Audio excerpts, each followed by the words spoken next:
Okay. Hey y'all, we'll start in a few minutes. Let me know if you can't hear me. Let's see, we'll wait a couple more minutes.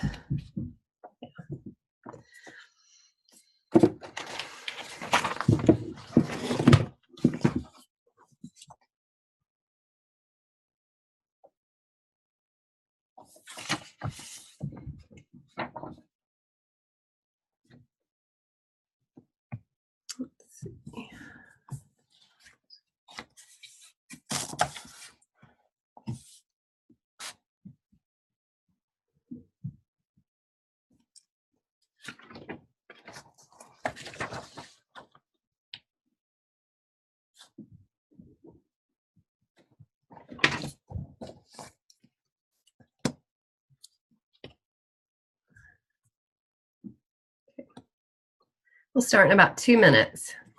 I have 2 different times here, so I'll err on the later one.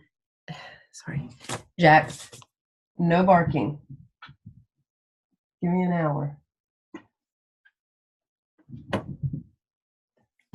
Sorry, for those of you who are on here, now that this is recording, I guess everybody who bothers to watch it will hear. I have a new puppy who I think just vomited up a really large sock. So we'll see how it goes tonight.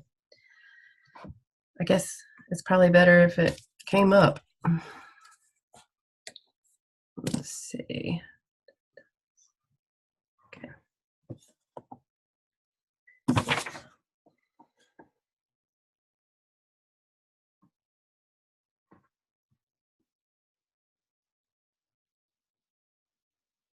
Okay. All right, about 1 more minute. Oh, let's see the chat. Yeah. So you understand why I really was happy, even though it was like 2 minutes ago. I was still glad to see it. I hear you. Yeah, we called a friend who said, get ready to spend about $1,000 tonight. So this is good. Oh, that's even worse. Well, hopefully I won't find out. Although at the rate he's going, it's very likely it will happen. Okay, we'll go ahead and get started. Let's see. I want to talk with you all. I am Karen Sumner, and I've worked with some of you more than others so far this semester, but it's good to see you, at least virtually. We'll definitely make sure we have time tonight for question and answer. I know that you're looking at a big transition right now as you switch from the APSL to the APTL. But I do want to spend a few minutes having some conversation about digital learning competencies, teacher empowerment, teacher leadership. It's probably still a little newer in terms of the concept of teacher leadership than it probably should be. But we've got some exciting things going on in both North and South Carolina in terms of teacher leadership and empowerment. When the idea of empowerment first started, I mean, I'm sure it didn't first start, but when it really became sort of came into vogue a few years ago, there was a huge misconception that meant, that means that we are making the teachers who volunteer to do everything and who burn themselves out, they feel good about it. So I'm great at teacher empowerment. And of course, as you know, that's not the case. And it's about empowering all of our teachers and sort of personalizing their support and their strengths and areas of need in the same way we're asking teachers to do for students. So let's start by talking a little bit about the digital learning competencies, because I think there is a huge relationship between empowerment and opportunities for teacher leadership in terms of those DLCs. For those of you in North Carolina, you know that soon the multiple CEUs will be required in the area of digital learning. We have a number of schools and school districts, and maybe you are involved in one, where we have one-to-one. And it's interesting, I was having a conversation unrelated to tonight and to Gardner Webb.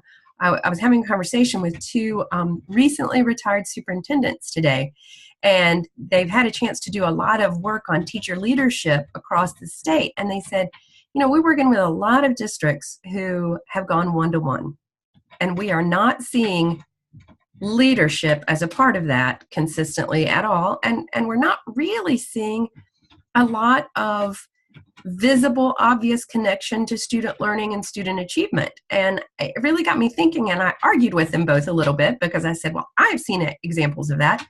But I think until we can say across the board that that's blatantly obvious, our work isn't done. So for many of us, the DLCs are fairly new, but it's an incredible opportunity. Jax, I'm so sorry. My dog is eating my antique cedar chest. So the money just keeps on going. So it's an incredible opportunity with our DLCs to differentiate for teachers and personalize. From being in your schools in terms of digital learning, whether it's digital citizenship or assessment or any of the other facets of digital learning, that you have teachers on a huge spectrum. You have some who are willing to try anything and who say, come on, let's bring it on. We'll try it in my class. And then you have some who are fairly petrified. And so as you move into the app tool and you incorporate, and that's your work for this week, a part of it is to think about how those digital learning competencies relate to the app tool and relate to what you found in terms of an area of need in the app tool. As you sort of mesh that all together, think about what it looks like at your school right now. First of all, the obvious would be what sort of technology is available. That's a level of what you're going to look at. Another level is, who are your super users? And then another layer would be, of those super users, who do you think are really doing this fabulous job or even a good job of really using digital learning for learning, where you can honestly say, I can see evidence on a regular basis of learning happening. And that's a whole different level, because sometimes, particularly if you don't spend a lot of time in a particular teacher's class or a particular school, you can go in and see some really cool bells and whistles and go, oh my gosh, that's amazing. But it's a different kind of, I think, a different level to say what kind of learning is going on here. And that's a great part of the Ask About, where you ask students, what are you learning? How is this connected to what you previously learned? How will this connect to what you do later? Is this personalized for you in any way? Are you able to make meaning and interpret this for yourself? So lots of potential questions, but I think that's important to think about with digital teaching and learning in terms of teacher empowerment, and when you see folks in your schools who are doing a really good job with digital learning, think about how those folks are not only celebrated. So let's say you've gone to those levels and you've found folks who are really good at using technology for learning, and they're really thinking about digital imprint, they're thinking about digital citizenship, etc., with students. How do you, as a school leader, get that sort of culture to be more pervasive in the school? What does that look like? Are those model classrooms? Do those folks lead some professional development, even if it's, Technology Thursdays or whatever you want to call it for 30 minutes, or, Fabulous Fridays or Focus Fridays? How do you go about celebrating in your school that level of sort of encourage that leadership and encourage that empowerment by saying, wow, I really like what you're doing. And I know you may not be super comfortable leading your peers, but if you can find some folks who are doing this well, it's a great opportunity to bring them out into the spotlight. And sometimes these are folks who may not often be there. So I encourage you, and you'll have a lot of this opportunity as you work through the APTIL. You're going to do sort of bibliography, lit review, and then a checklist of best practices, and then you're going to sort of go around and observe and see what what are you finding in your school in terms of those best practices. And from there, it gives you a great forum to celebrate those folks and to come up with an action plan for what does this look like? Where do we go from here? What does this look like going forward? And just to remind you, and this is one of the documents for you in week 9, in terms of really thinking about those digital learning competencies. And some of you in your schools and districts have spent more time on this than others. And I encourage you to really kind of read through and use it almost as a checklist. What have you seen in your school? What can you honestly say is happening consistently? Even if you are in the classroom with your own students, in terms of that leadership, integrating and learning, and that's really a lot of what I'm talking about in terms of the pedagogy. Do you see it added on as sort of a bell and whistle, or is it truly related to student learning? And then, of course, the digital citizenship, the content and instruction. Like, how is it used? Is it seamless? Are there times when it is not best to use technology per se? Is something else used? I'll give you an example. We had a great program this week where I work at NCAT, and I'm not going to remember the exact title of it, but there was a lot of technology used all week long. But they start out developing this thing called Scraptown. And you may or may not have heard of it, but in Scraptown, they basically are developing these things. They start out on a non-technology level where they're creating this town with all kinds of scrap products. And then it goes on to various levels of how you could incorporate technology, et cetera. But I think that's important too, to say it's not a be-all, end-all. Part of that seamlessness in terms of content is knowing when it's appropriate and when not. And then, of course, data and assessment. I think of Reading 3D. If you've worked with elementary schools and in North Carolina, and you understand the idea of M-Class and how far you can delve down in that data analysis, it's really powerful, but it requires a certain level of comfort with technology, and in many cases, some coaching to be able to know what that can look like and how far you can go.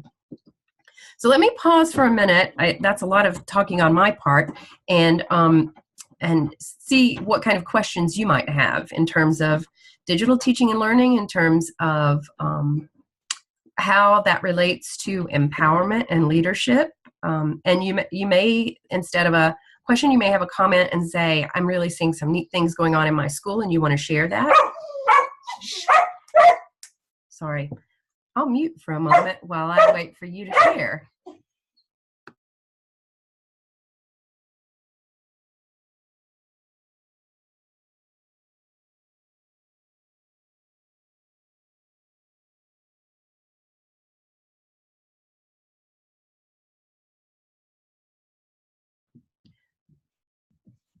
I know you all don't want to hear my dog barking. Anybody? Okay. If something comes to you, just interrupt me at any point, and we'll kind of go from there. So let me take a minute, just because we're at this transition time where you're getting your APSL into TaskStream and sort of switching over and looking at the APTIL. I know this feels a little crazy, excuse me, in terms of the amount of artifact work. My hope is that you see how the work you're doing in these artifacts is preparing you to be a strong 21st century school leader. The work in terms of thinking about student learning and really asking those often difficult and honest questions. Is student learning going on here? And it doesn't have to look the same from classroom to classroom, from day to day, certainly from school to school, but is learning happening, and how do I know that? And then we can always grow and get better. So how do I support teachers to have that growth, whether it's an individual student or an entire class or a subgroup of our entire school? So I want you to have as many resources as possible, but I also want you to really think about, excuse me, what that looks like and sounds like as you go into different classrooms. You'll have a chance to do a decent number of observations with the APTEL coming up. So I want that to still be at the forefront of your thoughts. Excuse me. Of course, I don't have any water up here. So that the APTEL, in a best case scenario, will have a direct relationship to some of what you identified in the APSL. So thinking about those first 8 or 9 weeks of work in 601, as you read through the various tasks and descriptions and rubrics and et cetera, for the APTEL, be thinking about that relationship and what it could look like for you and your school. So you'll do that best practices research and kind of dig in and develop the checklist, and that part's kind of fun and doesn't require a ton of support from folks outside of yourself, which is sometimes nice, particularly this time of year. And then you'll really be digging into that gap analysis. Here are the best practices. Here's the checklist that accompanies those best practices. And this is what's going on in my snapshot of my school. This is what I'm seeing. This is what I'm not seeing, so that you can lead that to a needs assessment and say, okay, here's what my data shows is happening and not happening. And then what do we need as a faculty, as a department, as a grade level, whatever, based on those findings. And then that growth plan, what are we going to do about it? And this is where I think you can really marry a lot of stuff that you've worked on. You can look at, in terms of digital learning, are there aspects of those competencies that would support growth in terms of teacher empowerment? Are there aspects of what you found with student learning where you really need, like, how far back do you need to go? Is it a lack of awareness of what's available, or is it a lack of consistency in terms of what's been provided?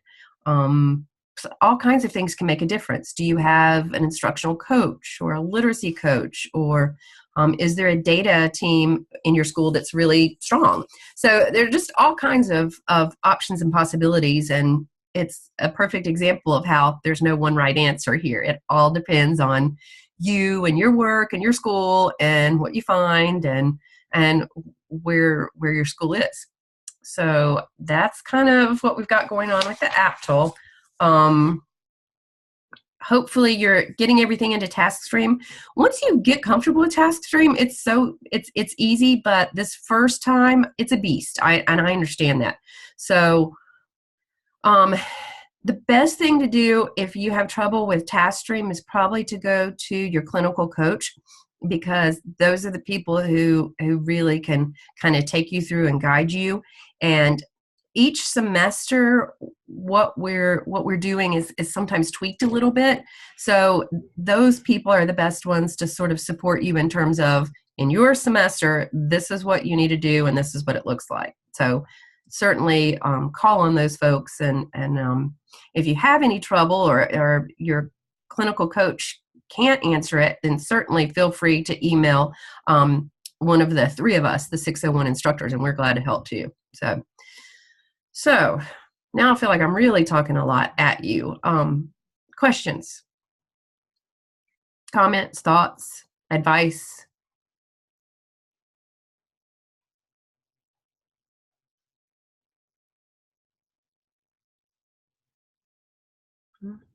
All right.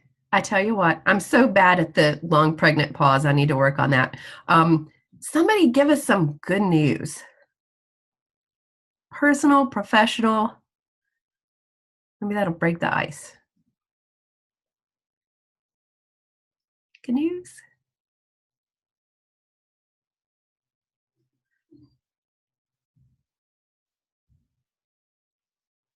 Anything? My family just finished a bushel of oysters that I ignorantly brought back from the coast because I thought that we could easily eat a bushel of oysters. I can't even lift a bushel of oysters out of the car. So even though I normally love them, I'm thinking about taking a 2-year sabbatical from oyster eating. So that's good news. They're gone. They're out of the house. Oh, all right. Let's see what we've got in chat here. Yeah. So yes, the apps done and turned in. Yes, that's good news for sure. Absolutely. Any other good news that anybody would like to share? Getting that apsel finished that's a big one. That makes a big difference. Any others? Okay. So I will say we are here if you need us. This is sometimes after these conversations and roundtables, you'll think of things. So feel free to let us know. Sometimes if you have a question and other people have the same one, we're here for you.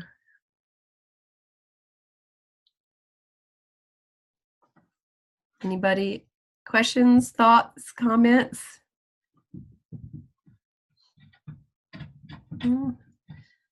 I don't want to cut you off early if we have other stuff. My dog has almost finished eating the side of the cedar chest, if it makes you all feel any better. Like if you're feeling like you're having a bad day, there's mine. So it's just stuff. Any comments, questions? Lots of questions. Okay, yes. Okay, I hear you, Mark. And so email us. One of the things that you can do, and I probably should be more vocal about this with the folks in my class, but we can have additional roundtable meetings if there are a group of you who say, wow, we really need to sit down and talk through the APTOL because now that we're in it, we're confused or we don't understand this part. So you guys relax and just kind of see where you are. Look for, how about in this next week, you spend some time looking for the connections between DLCs, APTIL, and what you found in terms of identified needs in the APSL. That will help. And then if we need to schedule an extra roundtable that's not listed, even if it's just for a few minutes, we're glad to do that. Okay. We want to be able to help you out. And I know you have a lot going on. This is a tough semester. Okay. Does that sound good? So I hear what you're saying. As you get amped up and get rolling in the second half, the good news is you'll have, not that this is exactly what you want to do over Thanksgiving break, but you'll have a little time there when many of you will have a couple of days to be able to do that. And it may be, I tell you what, let me see when my next time to lead the roundtable. November 16th. Okay, so I've got one on the 16th, and I think at that point you'll probably have more questions about the app tool, and I will come up with some questions, and we'll just have like really long, painful, uncomfortable pauses until folks start responding. How about that? So after the 16th, I may just go ahead and schedule like an optional one if anybody wants to come in on like Wednesday or Friday of that Thanksgiving week, just because that may be when you're working and you come up with some questions that you just feel like you really want to get answered. So we can talk about that later in the month of November. But you all keep plugging along, keep in touch with us, let us know what you need. Again, we're here for you. And Bella, Jax. Calm time. Sorry. Let me know if you need anything, okay? On that note, if you don't have questions, I'm going to say goodbye. Are we good? Any last minute questions for the group?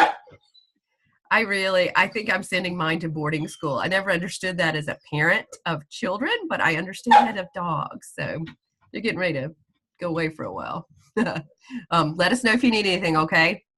Have a good evening. Bye, everyone.